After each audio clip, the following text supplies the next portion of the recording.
Hello class, myself Ajay Marmat, nursing tutor of Index Nursing College. Today I am going to take my class hydrocephalus. आज हम हाइड्रोसिफिलिस के बारे में जानेंगे कि हाइड्रोसिफिलिस क्या होता है। सबसे पहले हम देखेंगे introduction of hydrocephalus. Hydrocephalus is a condition in which excess cerebrospinal fluid build up within the fluid containing cavities or ventricles of the brain. Hydrocephalus क्या होता है? इज़ अ कंडीशन, एक कंडीशन होती है in which excess cerebrospinal fluid, जो कि cerebrospinal fluid build up हो जाता है within the fluid containing cavities और वेंट्रिकल्स में ऑफ द ब्रेन के। The term hydrocephalus is derived from Greek word. ये हाइड्रोसिफिलिस नाम जो है ये कहाँ से लिया गया है? ग्रीक वर्ड से लिया गया। हाइड्रो मीन्स होता है पानी और सिफिलिस मीन्स होता है सिर, मतलब head. Although is translate as well as water on the brain में पानी का होना। The word actually refers to the buildup to cerebrospinal fluid, a clear organic liquid that surround the brain and spinal fluid. ये तो हो गया हमारा introduction. अब हम देखेंगे डेफिनेशन ऑफ द हाइड्रोसिफिलिस। जैसा कि अभी हमने देखा हाइड्रोसिफिलिस क्या होता है कि ब्रेन में वाटर एक्सटेंशन होना। Hydrocephalus is the buildup of fluid in the cavities, fluid का कैविटीज में होना deep within the brain. The excess fluid increase the size of the ventricle, the excess fluid increase the size of the ventricles and puts pressure on the brain, जो कि brain पर pressure डालती है। Cerebrospinal fluid normally flow through the ventricles and bathes the brain and spinal column. जो cerebrospinal fluid रहता है वो normally flow कहाँ होता है? वेंट्रिकल्स में, एंड बेच the brain and spinal fluid में। ये हुआ हमारा डेफिनेशन ऑफ द हाइड्रोसिफिलिस। अब हम देखेंगे, जैसा कि आप पिक्चर्स में देख सकते हैं, एक तरफ दे रखा है मतलब नो हाइड्रोसिफिलिस एंड हाइड्रोसिफिलिस। दोनों पिक्चर्स में आपको क्लियरली दिख रहा है कि normal amount of CSF in the ventricles कैसा रहता है। वेंट्रिकल्स एंड ब्रेन दे रखा है पर आप एंड हाइड्रोसिफिलिस में क्या सिचुएशन रहती है? Extra CSF in the ventricles हो जाता है। या आप पिक्चराइज में देख सकते हैं। देन हम आते हैं इसके कॉजेज़ पे। क्या क्या हो सकते हैं? एक्वायर्ड हाइड्रोसिफिलिस मतलब this is the type of hydrocephalus, एक टाइप है हाइड्रोसिफिलिस का दैट डेवलप्ड एट बर्थ, ये जो कि डेवलप्ड था बर्थ के टाइम से, और इन adulthood and it is typically caused by injury और डिसीज, जो कि कॉज्ड किससे होता है? इंजुरी या किसी भी इंजुरी बर्थ के टाइम पे या डिसीज़ के कारण। कंजेटाइनल हाइड्रोसिफिलिस क्या होता है? It is present at birth and may be caused by event that occurs during fetal development and result of genetic development, like that mainly uterine infection, mainly in rubella, toxoplasmosis, cytomegalovirus। जिसके बाद आ जाता है अपना next point आता है अपना communicating हाइड्रोसिफिलिस। This type of hydrocephalus occur when there is no obstruction to the flow of CSF within the ventricular system.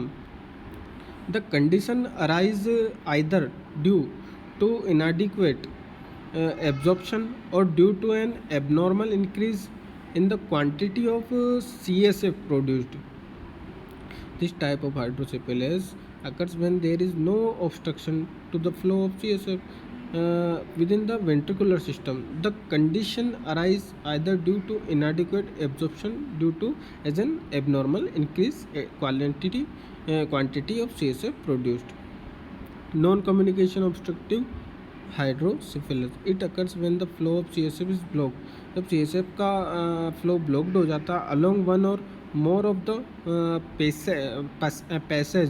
Passages connecting the ventricles, जब जहाँ के वेंट्रिकल कनेक्ट होते हैं, causing enlargement of the pathway, जो कि cause करते हैं क्या, किस चीज़ को, पाथवे को इनलार्ज होने से, upstream of the block and leading to an increase in pressure within the school.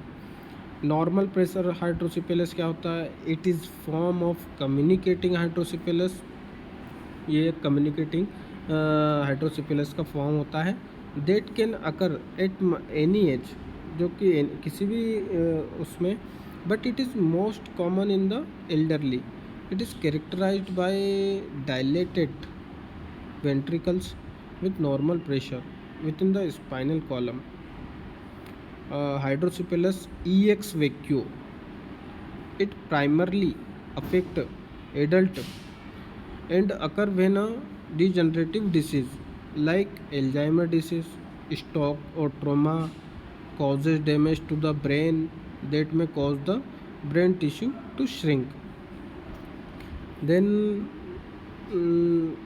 हम दूसरा पॉइंट देखेंगे, intracranial haemorrhage, congenital malformation of arachnoid villi, inflammation, trauma, neoplasm space occupying lesion like tuberculoma, subdural haematoma और abscess, gliomas, ependymoma, choroid plexus papilloma, connective tissue disorder, degenerative atrophy of brain, arteriovenous malformation, ruptured aneurysm, cavernous sinus thrombosis. Then आते हैं हम pathophysiology of hydrocephalus, overview of CSF production. जब ज़्यादा normal range से ज़्यादा CSF का production होगा, then choroid plexus circulate in ventricle system through foramina of Luschka and Magendie into cisterna magna, absorbed by arachnoid granulation. Symptoms, next आते हैं हम symptoms पे। सिम्टम्स मतलब लक्षण क्या क्या दिखेंगे। देन हम देखते हैं इन्फेंट्स, सबसे पहले आते हैं infants. Common sign and symptoms of hydrocephalus is infants include, सबसे पहले इन्फेंट्स इंक्लूड होते हैं। चेंजेस इन द हेड, सबसे पहले कहाँ चेंजेस आते हैं, हेड में changes. Unusually large head, a rapid increase in the size of head, rapid increase in the head का साइज इंक्रीज होता है। बल्गिंग और tense soft spot on the top of the head, bulging and tense soft spot आ जाता है, fontanelle spot जिसको हम बोलते हैं। फिजिकल साइन एंड सिम्टम्स में क्या आते हैं, nausea and vomiting, sleepiness, usually large head and sleepiness, sluggishness, lethargy, irritability, poor eating, seizures, eye fixed downwards, sun setting of the eyes, problems with muscle tone and strength, problem आती है muscle tone और strength में, जो भी capacity देती है body की उसमें प्रॉब्लम्स आने लग जाती हैं। Then toddler and older children, में किसे, among toddler and older children sign and symptoms, toddler and older children sign and symptom might include physically sign and symptoms, headache, blurred और डबल विजन हो जाएगा, abnormal eyes हो जाएगी, movement abnormal हो जाएगा, abnormal enlargement of toddler head में head का enlargement होगा, स्लीपीनेस और स्लीगीनेस हो जाएगा, नोजिया वोमिटिंग, अनस्टेबल बैलेंस होगा, poor coordination, poor appetite, loss of bladder control of frequent urination, loss of urination होगा, behavioural and cognitive changes. Behavioural cognitive changes कैसे होंगे? इरिटेबिलिटी जैसे, changes in personality, decline in school performance, delays और problems with previously acquired skill such as walking और talking. Then हम आते हैं young and middle aged adults में। Young and middle aged adults में क्या होता है? Common sign and symptoms in this age group include headache, sluggishness, अभी जैसे हमने बताया टोडलर में, loss of coordination of balance, coordination of balance करने में लॉस होगा, और लॉस ऑफ ब्लैडर कंट्रोल और frequent urge to urinate, vision problem, decline in memory, concentration and other thinking skill that में अफेक्ट जॉब परफॉर्मेंस, जो कि आपकी job पे अफेक्ट करता है। Older adults among 60 years of age and older than, more common signs and symptoms of hydrocephalus are loss of bladders control or frequent urge to urinate, memory loss, progressive loss of other thinking or reasoning skill, difficulty walking, often described as a shuffling gait or the feeling of the feet being stuck, poor coordination और balance. ये हुआ हमारे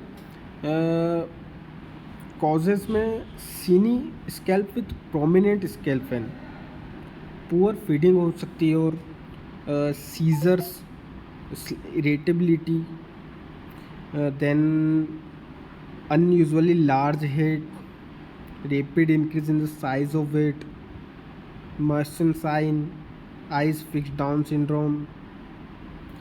then इसके बाद next topic पे हम आते हैं डायग्नोस्टिक इवाल्यूएशन। डायग्नोस्टिक इवाल्यूएशन में क्या कर रहे हैं हम?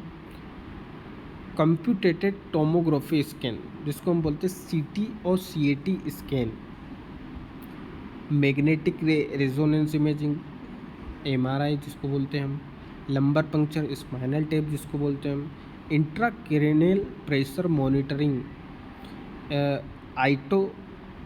Isotope cisternography, physical examination, positive transillumination, infant head, ophthalmoscopy, x ray skull, lumbar puncture में कैसे करेंगे हम? इंसरेशन करेंगे spinal needle into subarachnoid spine between the lower lumbar and vertebra के बीच में, cerebral spinal fluid, normal CSF. Then diagnostic evaluation, ये तो हो गया हमारा डायग्नोस्टिक इवैल्यूएशन। इसके बाद हम आते हैं मेडिकल मैनेजमेंट पे। मेडिकल मैनेजमेंट में क्या?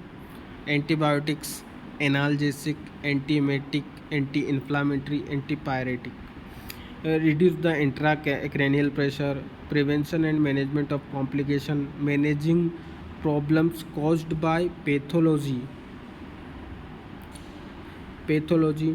Then pathology, medical management include the use of osmotic, diuretic and loop diuretic to reduce CSF production. Medical management is temporary relief but main management is surgery. तो main management is surgery. Then हम आते हैं surgical management पे। Surgical management में क्या होगा?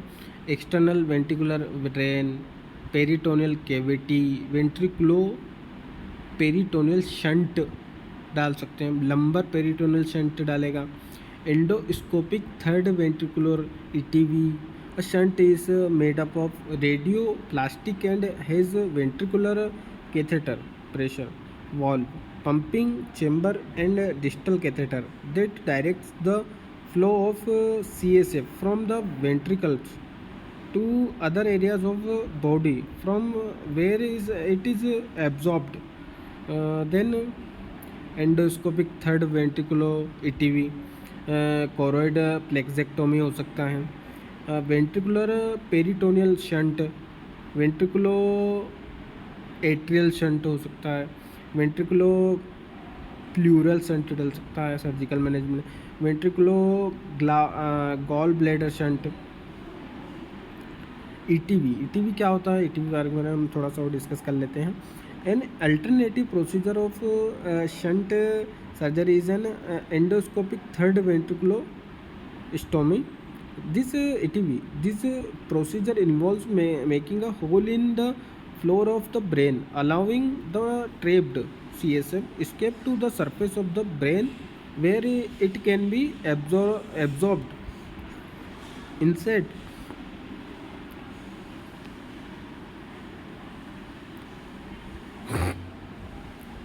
Instead of inserting a shunt, then ventriculoperitoneal shunt. A VP shunt is a long plastic tube that allows fluid to drain the brain to another part, brain से another part की ओर the body. This drainage prevent the increase in pressure on the brain caused by hydrocephalus. Then shunt system to drain spinal fluid. A VP shunt has at least three parts. The first part is ventricular catheter, which goes into the brain. The second part is valve, which controls the pressure within the brain. The third part is the distal catheter, which is underneath the skin and connect the other part of the VP shunt to space within the body, usually the abdominal cavity, also called peritoneal cavity. Then warning shunt, the headache that hurts more as time pass. Child act irritate, this may be only sign on headaches. Vomiting, change in personality. अब हम आते हैं next point पे। Next point है follow up. Follow up कब करवाना?